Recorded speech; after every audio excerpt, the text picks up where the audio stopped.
Hello and welcome back to NDTV's DCOM month.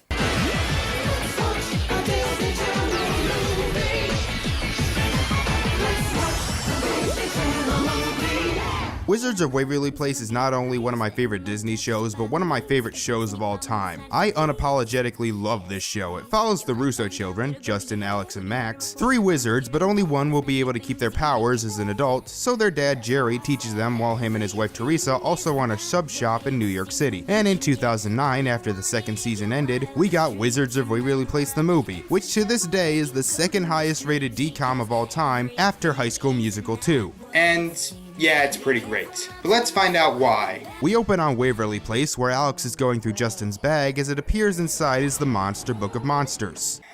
Literally the first sentence of the review and I'm already referencing Harry Potter. And I have to say, while the Even Stevens movie looked like just a slightly bigger budget episode of the show, this movie actually looks like a movie. The special effects are way better, they get more angles, they definitely put a lot of effort into the production. Jerry gave Justin the family wand and spell book, and this upsets Alex, who sneaks the book away from him while the parents leave for the night. The family is going on vacation to the Caribbean, but Alex gets to stay home. However, she wants to go to a party in Brooklyn with her friend Harper, even though her parents said no. Oh no, we're still going. But your parents said we can't leave the building. Exactly. Still safer than walking through Manhattan. Through some twists and turns of the New York subway, the two teleport back to the substation thanks to Justin. For once, I'm not going to let you destroy something important to me. Then we're good, because they're not going to hear it from me.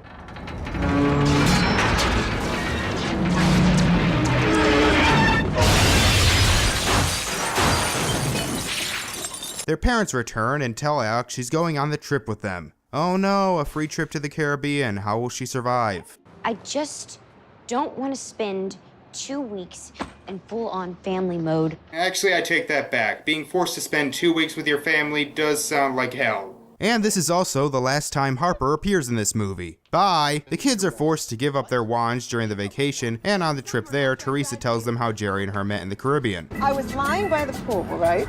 And I just ordered this papaya smoothie. It was a guava smoothie. Actually, honey, it was a guava smoothie. No.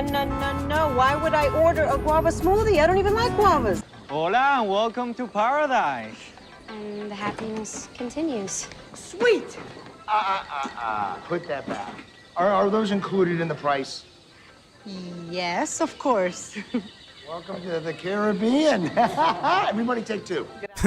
I love this family so much. So we get a montage of the family doing stuff, but Alex seems to take a fancy to this guy, Javier, who teaches windsurfing. Alex tries to mess up Justin, but it turns out he snuck the family wand and uses it to impress everyone. Watch out! Watch out!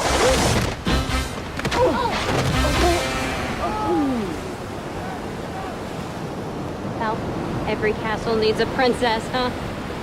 She may not be the best role model for girls, but I could see her fitting right in. Max messes with a street magician named Archie, played by Steve Valentine. Thankfully, he used to be a wizard as well, but lost the family competition to his know-it-all older brother.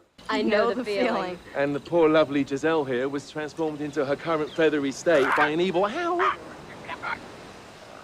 Not telling that part of the story. Well, I'm sure that won't lead to anything later. Javier invites Alex to a party, but Teresa says no. A party I must attend, on that we can't agree, but for a refreshing change today, you'll side with me. You know what? You're young. Go! Have a good time. What am I saying?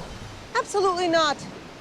Come on, everybody's waiting. The fact that a teenager can manipulate people like that gives this show some very disturbing implications. Alex blackmails Justin to let her use the wand, but Teresa catches her and grounds her for 2 months.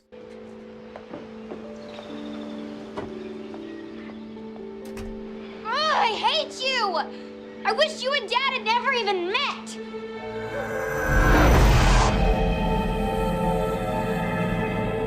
Well, that's bad, but don't worry, as long as they have the wand in the...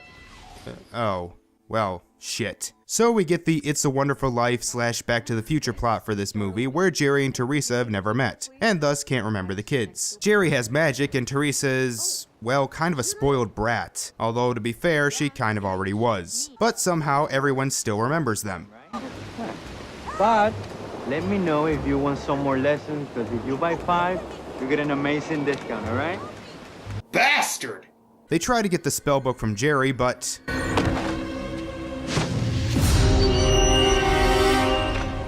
so Jerry tells them that because they have no parents, eventually the three will disappear. But unlike Back to the Future, this starts with the youngest, which I'm sorry, just makes so much more sense to me. They begin to lose their memories, but there happens to be a magical artifact called the Stone of Dreams that can reverse any spell on the island. So while Max tries to keep an eye on their parents, Justin and Alex go with Archie to find it. So they head off into the rainforest, and yes, this is basically just romancing the stone. Except instead of manual Ojeda, our villain is the crushing reality of time.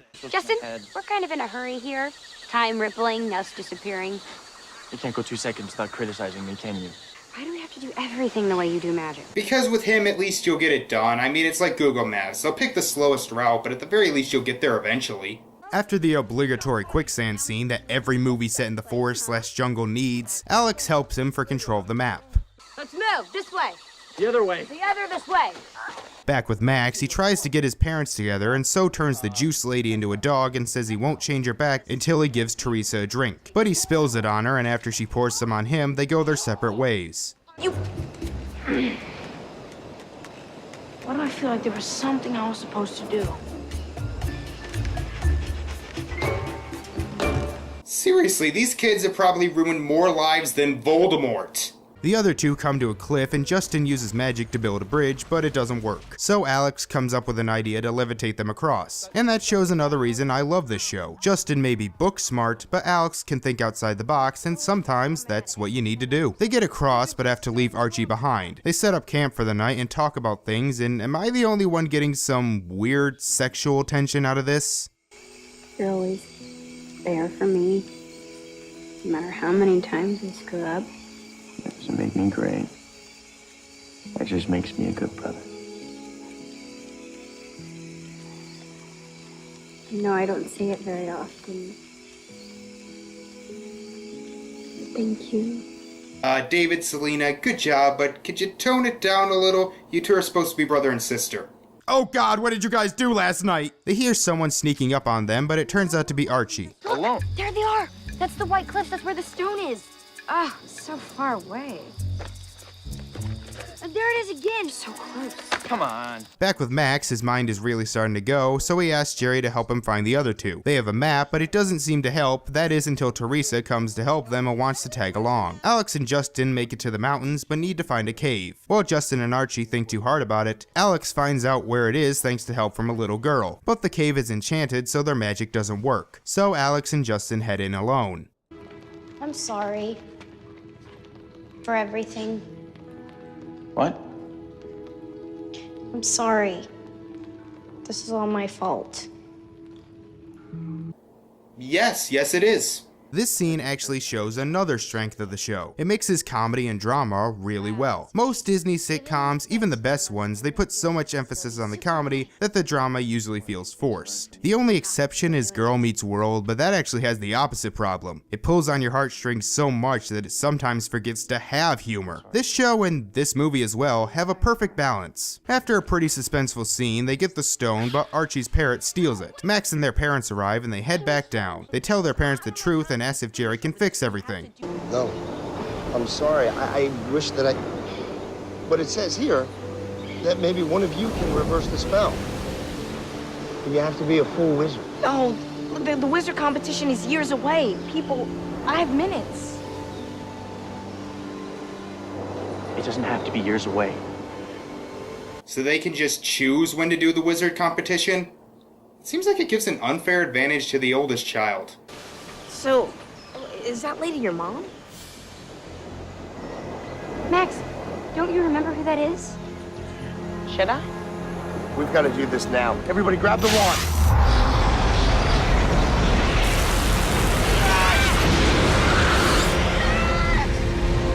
A little over dramatic, but okay. So Alex and Justin fight in the competition, and it's a lot of fun. They both aren't holding back, and the way they go about it is neat. Like I said, Justin has the brains, but Alex has the creativity. Back with Teresa, she sees that Archie's parrot has turned back into a human, a bitchy human.